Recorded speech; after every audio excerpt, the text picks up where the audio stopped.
Kelly had always suspected something was off. Over the last few months, she had noticed James's increasing secrecy, late nights, and strange phone calls. But it wasn't until Sandra started hinting about a getaway that things started to make sense. Kelly wasn't one to let things slide, so when she overheard Sandra talking about it, she decided to dig deeper. A feeling of dread settled over Kelly as she went through the pile of papers on the desk, but her eyes froze on one particular document, an airline brochure. That was strange. The brochure was from a luxury resort in the Caribbean. Sandra had been planning this for months without telling Kelly. But why? "I knew it," Kelly muttered, her hands gripping the brochure tightly. She called Ryan immediately. "I think they're planning a trip. Without us knowing," she said, trying to keep her voice steady. The information was too much to process all at once, but it confirmed what she'd been feeling for weeks. Ryan, on the other end of the line, was silent for a moment before responding. "I've been feeling the same way. Sandra has been pushing me to take a vacation, and I've noticed some travel brochures lying around on their vanity." Kelly let out a breath of relief. At least she wasn't alone in her suspicions. "I found something in the house, too. Some hidden travel brochures and club cards. They're planning this trip behind our backs." Her voice was firm now, more confident than it had been in days. Ryan agreed, the tone of his voice determined. "We need to do something about this. If they think they can deceive us, they've got another thing coming." Kelly's heart raced, not just from the anger bubbling inside her, but also from the rush of adrenaline. They were on the same page, and that felt good. She had always felt alone in this marriage, like she was always the one questioning and doubting. Now, she and Ryan were partners in this. They could take on Sandra and James together. Over the next few days, Kelly kept a close eye on James.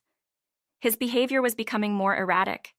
He seemed to be walking around the house like he had won some kind of victory, a smug look on his face whenever he spoke to Kelly. She knew it was only a matter of time before he slipped up. She just had to be patient. Then one evening, as Kelly sat in the living room, her phone buzzed. It was a message from Ryan. "Ryan, James just left the house. I think he's on his way to meet Sandra. Do you want me to keep an eye on him?" Kelly quickly replied. "Kelly, yes, absolutely. I'm about to check something here. Let me know what you find out." Ryan had become her confidant, her rock. After everything that had happened, it was strange to think that, for the first time in years, she felt like she wasn't walking alone in this mess. As the hours passed, Kelly found herself growing more suspicious. She decided to check a part of the house that James had always kept off limits. She had never dared to open that door before, but today felt different. Today, she was no longer afraid. The moment she stepped into James's office, she felt an odd sense of empowerment. The room smelled of old leather and expensive cologne. She didn't hesitate. Kelly walked straight to the shelf where James kept his most prized possessions, things that he never let anyone touch. She scanned the shelf, looking for anything out of place. That's when she saw it. A stack of travel brochures, neatly arranged, as if they were meant to be found. Kelly's stomach dropped. This was it. This was the proof she needed. Without wasting another second, she snapped a photo of the brochures and texted it to Ryan. "Kelly, found the proof. They're planning a trip behind our backs." Ryan's response came almost immediately. "Ryan, I knew it. We've got them now. We'll teach them a lesson they won't forget." Kelly couldn't help but smile. She was finally getting the upper hand. They had the evidence. Now it was time to turn the tables. 3 weeks later, everything came to a head. It was early morning when James left the house, his car pulling out of the driveway. Ryan had called Kelly the night before, letting her know that James was heading off on his secret trip with Sandra and their friends. Kelly's heart was pounding in her chest, but she kept calm. The plan was in motion. Later that morning, as Kelly sat at home sipping her coffee, her phone rang. It was James. "Hey, babe," James's voice came through the phone, dripping with smugness. "I'm on my way to paradise. Thanks for paying for it all." He laughed, the sound full of arrogance.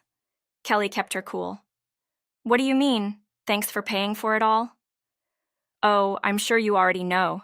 I'm using your credit card to cover everything. Sandra and I and a few of our friends are going to have the time of our lives. James continued, as if this were a casual conversation. Kelly raised an eyebrow. Really? Because I'm pretty sure I still have my credit card right here with me.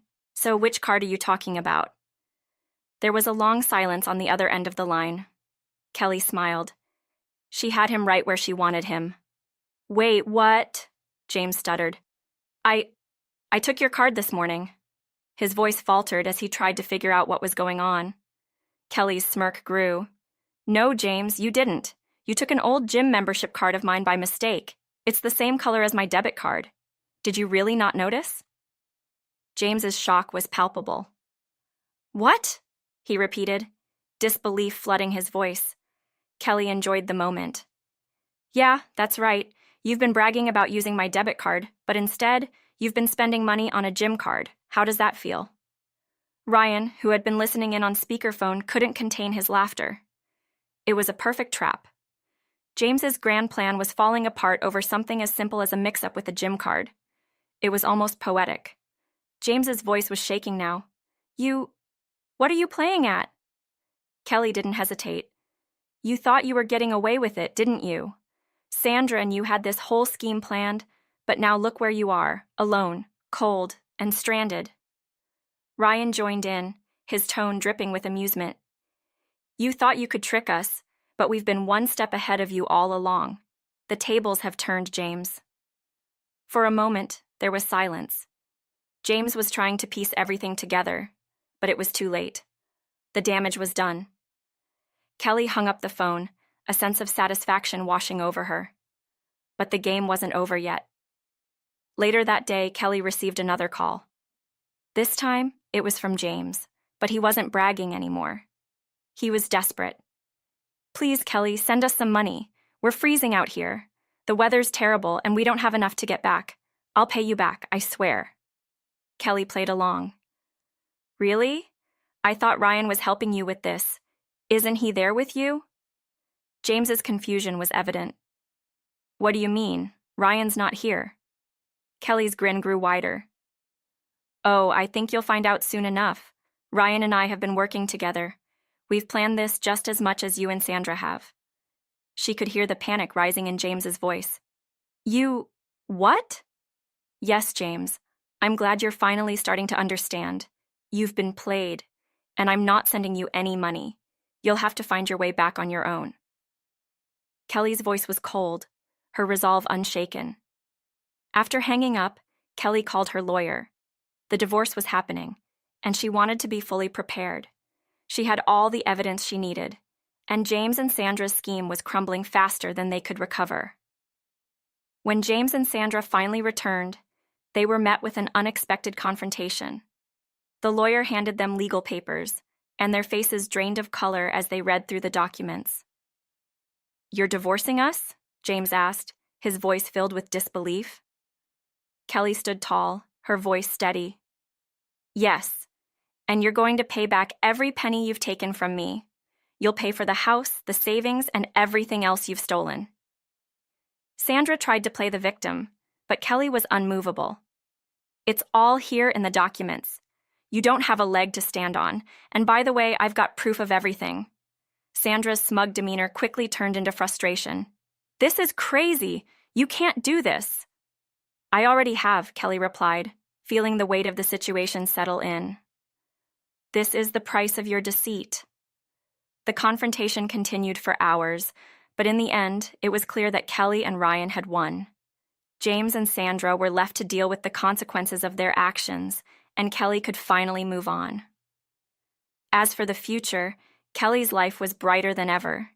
She had a new condo, a promotion at work, and a renewed sense of freedom. The divorce was just the beginning of her new life. She had no time for the chaos James and Sandra had caused. She was moving on, and nothing could hold her back